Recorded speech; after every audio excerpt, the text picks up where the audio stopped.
Hey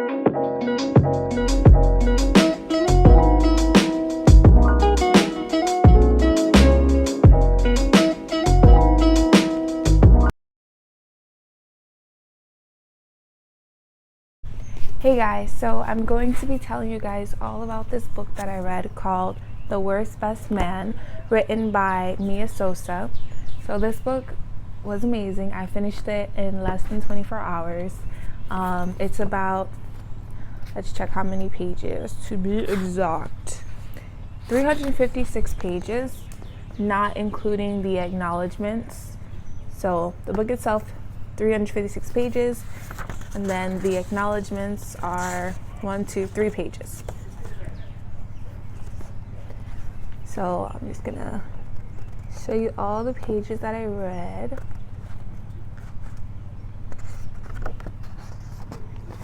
The Worst Best Man, a novel by Mia Sosa. So the book starts off with this character. His name is Max. He is the best man at his brother's wedding, and he gets a text message from his brother, and basically his brother Andrew texts him and he's saying, thank you so much for our conversation last night. Basically the brother tells him that because of him he realized that he's not meant to get married, like he's not meant to marry Carolina. Everything you said last night made sense. Thanks to you, I can see the truth now. I can't marry Lena. Need you to break the news. Don't worry, she'll handle it with class. Going to disappear for a few days while I get my head straight. Tell mom and dad I'll catch them soon. So this is how it starts off, right? Chaotic. Ugh, stressed. Who wants to wake up to that message, right? So he wakes up to this message and he's like, wow, is this a joke? It has to be a joke. And he realizes that it's not a joke. And now he has to tell Carolina, aka Lena, that her soon-to-be husband is not coming, and it's his fault that he's not coming.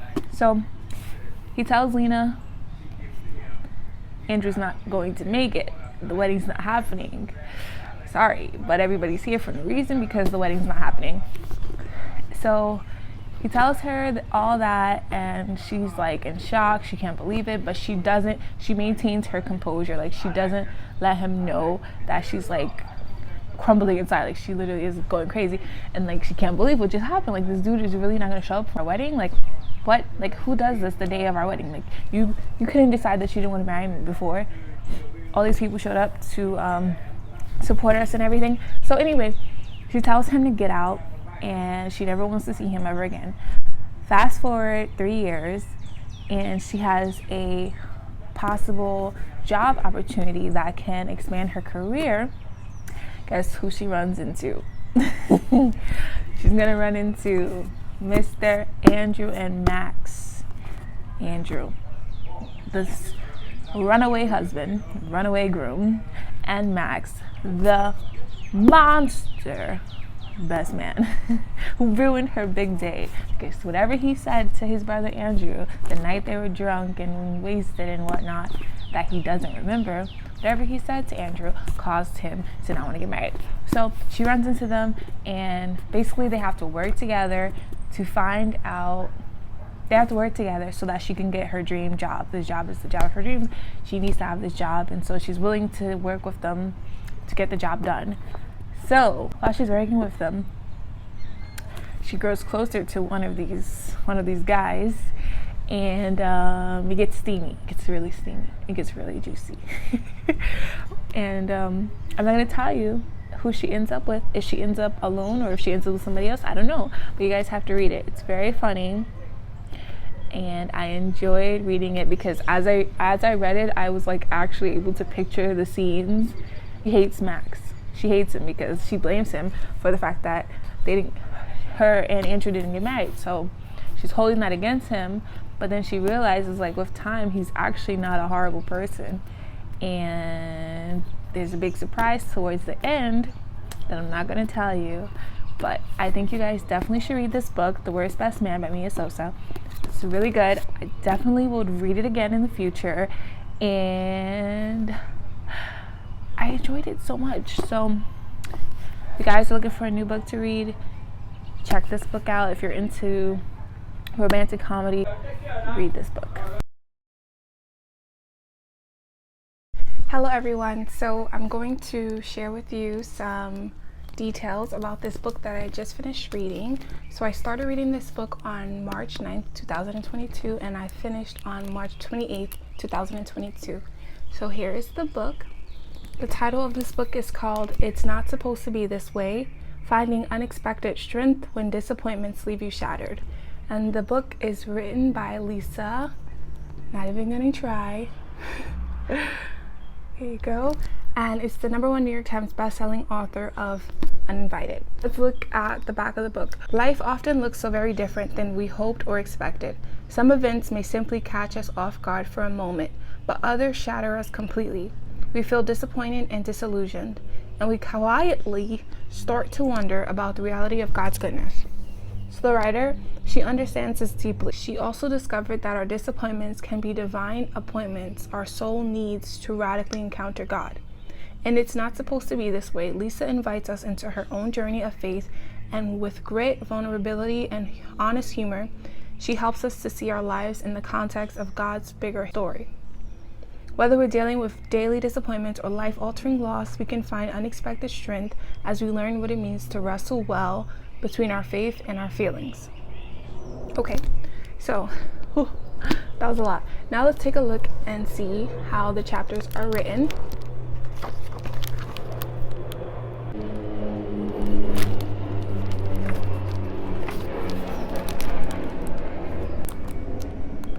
So in total there are 11 chapters, and the book has 264 pages, and that's including the update from Lisa, scriptures, acknowledgements, invitation, about the author, notes, all of that. So in total there are 264 pages, and this is the introduction. Okay, so one thing that I really enjoyed about reading this book is how after each chapter you're going to see this: going to the well, you're going to see remember, statements that you should cling to, receive, scriptures to soak in, and reflect, questions to think on. And then at the end there's always a prayer. So going to the well, to help us on this journey as we empty ourselves of the misconception we have of the way life should be, I've written a section called Going to the Well. At the end of each chapter, it's a recap of all we are learning, so we don't forget the good stuff along the way. When we empty ourselves of our misplaced hopes and limited perspectives, we have to fill ourselves up with something. So we will learn to identify our empty spaces, our thirst, and fill that void with the living water of God's truth. His word is tailor-made to transform the hurting human heart. Each going to the well will include statements to cling to, scriptures to soak in, questions to think on, and a prayer.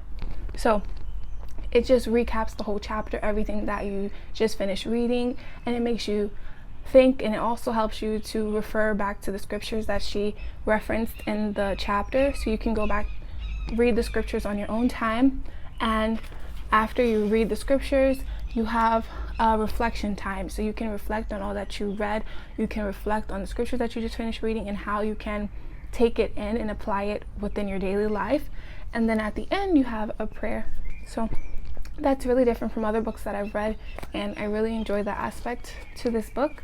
This is how the chapters look when you're about to start a new chapter. Here it is.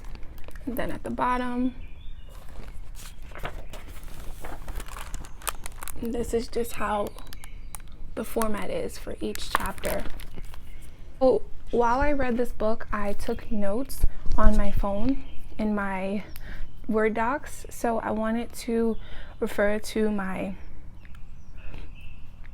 notes and refer to direct quotes from the book that were really important and stood out to me.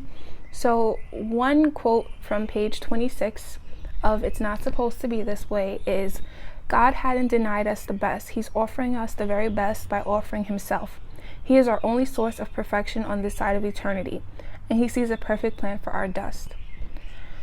If our souls never ached with disappointments and disillusionments, we never fully admit and submit to our need for our God. If we weren't ever shattered, we never know the glorious touch of the potter making something glorious out of dust, out of us. So if we don't go through disappointments in life, if we don't go through hurt, if we don't go through pain, then we will never know God's true love for us. Like, if we never experience anything bad happening in our life, then we wouldn't know how to be strong in the face of like adversity, in the face of trouble.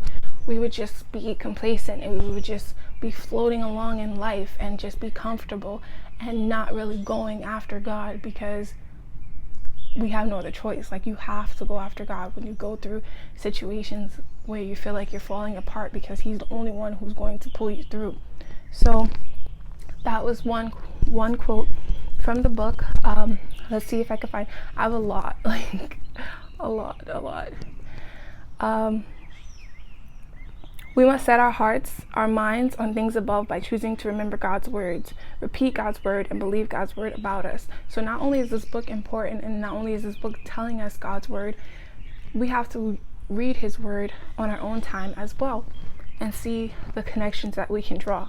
Be slow to remember hurtful words and quick to remember God's healing words. So in life, sometimes it's so easy to hold on to things that people have said to you, hold on to hurtful words and actions that people have done to you, but you have to be slow to hold on to those things and quick to remember God's word, because while you're holding on to those things, the other person is living their life, and they don't even know sometimes that they caused you that pain. So you holding on to that is only hurting yourself, you know? So don't hold on to things that people say to you. As easy as it sounds, like, of course it hurts in that moment, and some words hurt for a long time, but you can't let it take hold of you. You have to release it and give it to God, and you have to continually read God's word and remind yourself that he is there for you. Remind yourself that he is the one who's going to come for you, the one who's going to deliver you, the one who's going to save you, the one who loves you. So yes. All right, let's see some more quotes that I wanted to talk about. He will turn our pain to peace, heartbreak to honor. It will be worth it. Let God's wisdom be the loudest voice in your life right now. Don't let negativity, don't let other people be the loudest voice in your life. Don't let social media be the loudest voice in your life. Don't let the enemy be the loudest voice in your life. Let God's voice be the loudest voice in your life, because his voice is the only one that matters. His voice is the only one that you should be listening to, because his voice is the only one that's going to bring you through. Hope is tied to the unchanging promise of God. I hope for the good I know God will ultimately bring from this, whether the good turns out to match my desires or not. So not our will, but God's will. Not our ways, but God's ways. Ask God to align your heart with his will for you. There's so many more that I could share.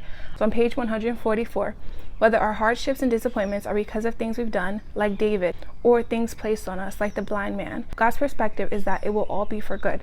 He will allow us to suffer sometimes, but he won't let that suffering be wasted.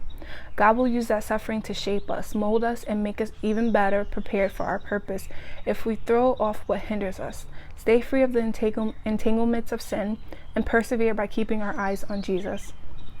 The enemy wants to tempt, deceive, and accuse. Each person is tempted when they are dragged away by their own evil desire and enticed. And that's on page 156 about temptation, and how temptation should have warning labels. And if you saw the warning labels, then you wouldn't give in to that temptation. And how the devil, he comes to entice you and allure you and make you want to do these things. And then he ends up accusing you later on.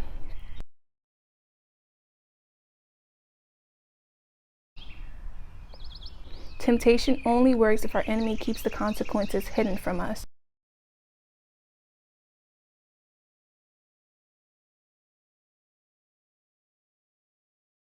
Hello everyone, so I'm going to share with you all this book that I just finished reading. It is called How to Fail at Flirting. It is a novel written by Denise Williams. So let me share with you guys this book. Let's open it up. How to Fail at Flirting. This is how the book is formatted. You have the chapter at the top, and you have a change in setting, change in time, you know, just the change going on in the book. That's what happens. Let's see how many pages there are. There are a total of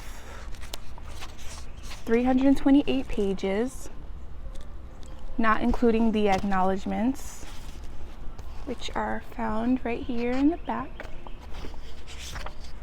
This 3 pages of the acknowledgments. And at the end, you can see a little glimpse at her other books. This book is The Fastest Way to Fall by Denise Williams. It came out in the fall of 2021. And when you turn the page, you can see a little preview of that book, which is really cool. Let's get into How to Fail at Flirting. So this book is really amazing. I really enjoyed reading this. I could read this book about 20 more times and I will still enjoy reading it just as much as I did reading it the first time. Let me tell you a little bit about the book. This book is about a woman, a boss. She is a professor at Thurmond University, and she is specializing in math education. Her name is Dr. Nia Michelle Turner. She is a professor at a university. She is in her 6th year. She's currently going into her 7th year, and she's trying to get tenure at her university, right? So in her journey trying to get tenured, she finds out that there is 1, a new president at her school. 2, they're going to be making cuts. 3, somebody that she does not want to be on her school's campus is going to be returning to her school campus. Okay, so 3 issues straight out the back, right? So Nia's best friends, Aaron and Felicia, they tell her, oh, we think you need to get out more, you need to have fun. Your last relationship has been about like 3 years, and it's been a long time since we've seen the old you, since your volume was turned up. We miss the old Nia, and we want you to get out more. We want you to have more fun and loosen up, right? So Felicia comes up with this idea to come up with a to-do list, and the to-do list is how to get a life to-do list, right? So on the list, it's like, let someone buy you a drink, go out on a date, go to the bar, do something crazy, do something that challenges you. At first, Nia's like, I'm not doing this list, my life is fine, I'm content with how I am, how things are going. The only thing I have to focus on right now is my career and keeping my job. Like, I'm not focused on getting a man or anything like that. I just want to keep my job and get tenured, right? That's the only thing that's on her mind, right? But then the more Aaron and Felicia are talking about it, she's like, okay, maybe they have a point, but she's not telling them that. She's telling herself in her head, like, okay, maybe they do have a point.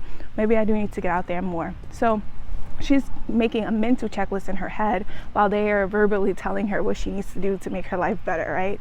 So in her head, she's like, oh, maybe I should learn another language, for example, Spanish, because her grandfather speaks Spanish and she wants to be closer to him and be able to communicate with him more and be able to speak his language, right? Because that's his primary language, right?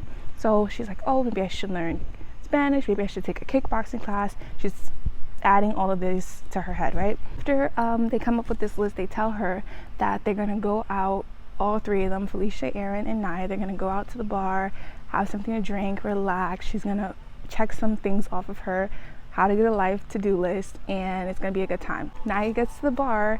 It's a weekday, mind you. I believe it was like on a Tuesday. She goes to the bar to meet her friends, Aaron and Felicia.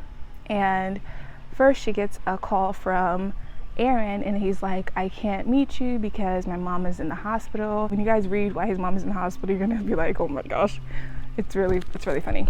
Not that she's in the hospital, but the reason for her going to the hospital is pretty funny. And you can laugh about it later because the mom is fine. But so Aaron texts that he can't come because the mom's in the hospital, and then Felicia texts her that she can't come because her kids are sick, they're vomiting. So Nia, she's in the bar and she's like, great, they're not coming. And at first she's like tempted to leave, but she's like, you know what, let me stay, let me see if I can actually check some things off the list. And she tries to flirt with the bartender. It's a fail. It's really funny.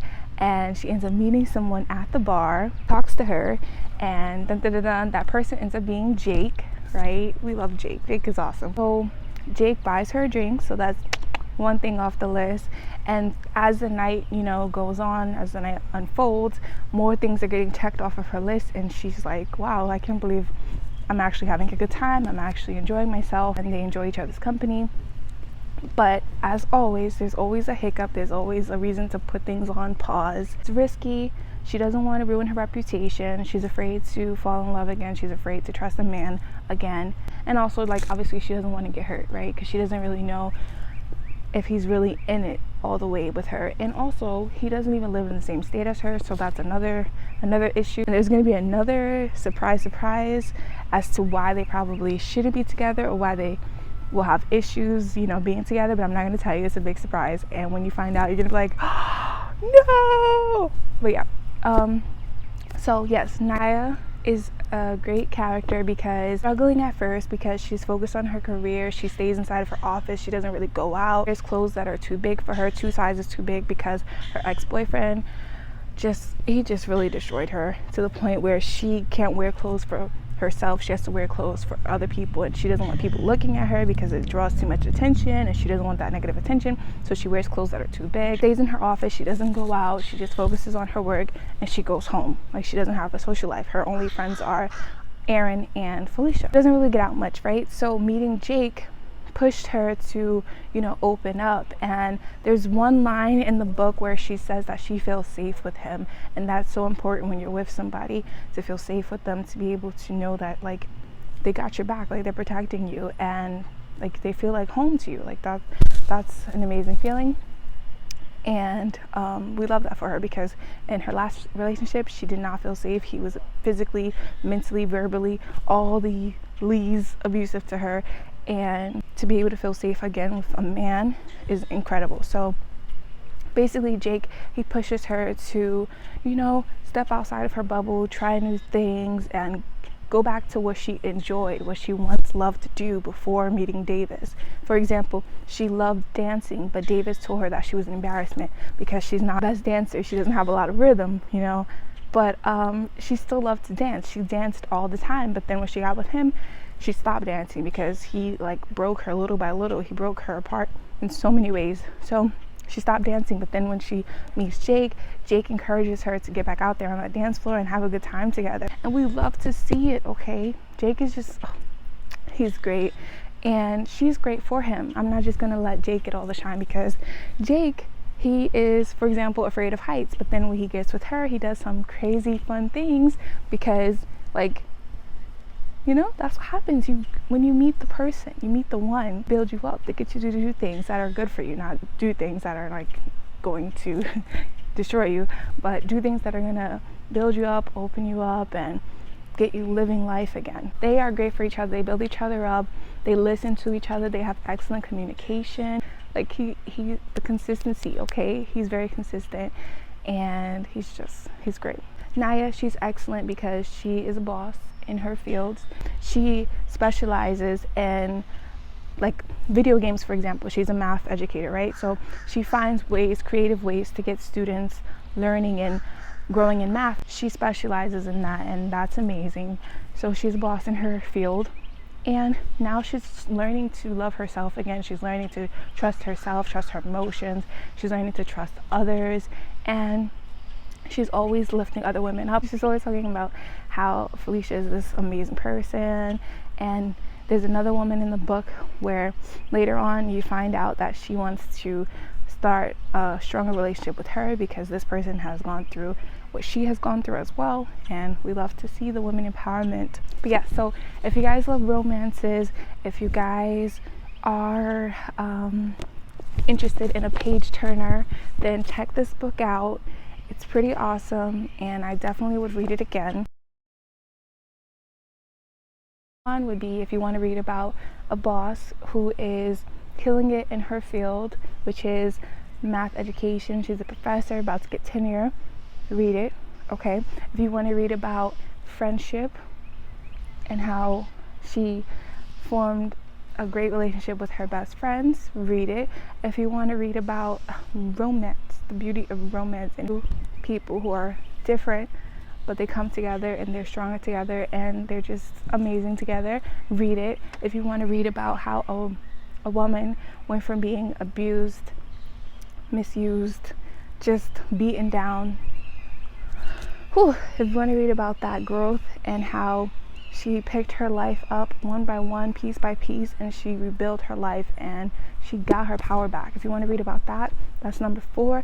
And number 5, if you like what I like, then read it, okay? If you like the same books as me, if you like the same movies as me, then more than likely you're gonna love this, okay? And also, bonus, if you're looking for more women of color books, check it out. All right, that is all for today. Read this book, guys. Don't forget to catch up on previous videos.